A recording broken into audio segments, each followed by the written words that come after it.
food systems. Sure. Thank you, Ambassador. I lead the Climate, Oceans, and Food Systems Initiative for Environmental Defense Fund, and we believe aquatic or blue foods present an enormous and largely untapped opportunity to address hunger, nutrition, and livelihoods in a way that is equitable, just, and nature positive. They provide the highest possible return on investment to solve the triple challenge of food insecurity, climate change, and biodiversity loss. Yet, as a global community, we are only now beginning to truly understand their full potential.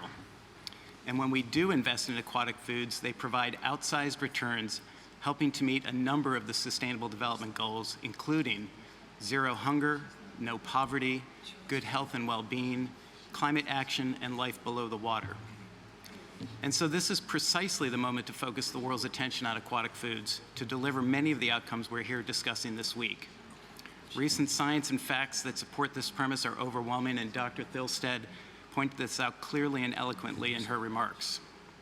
But unless the global community takes action, this important source of nutrition and livelihoods will continue to be threatened by persistent overfishing and land-based pollution, including from industrial agriculture.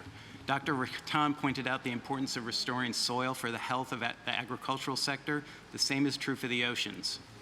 We have a way to manage the oceans and their resources in a way that's regenerative as well. But climate change will only accelerate the need for new solutions that can feed a growing population.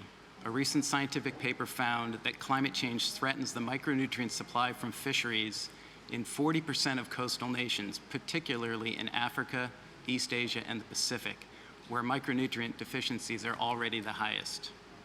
So in conclusion, ministers, distinguished delegates, and colleagues, here are 3 actions we can take together to ensure we begin to address the threats to aquatic foods and take full advantage of their potential.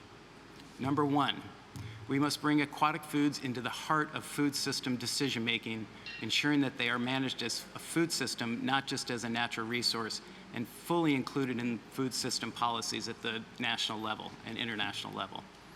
Number 2, we must protect and to develop the potential of blue foods to help end malnutrition. Food policy should harness the nutritional diversity of blue foods, reduce nutrition loss from environmental change and management failures, and ensure equitable distribution.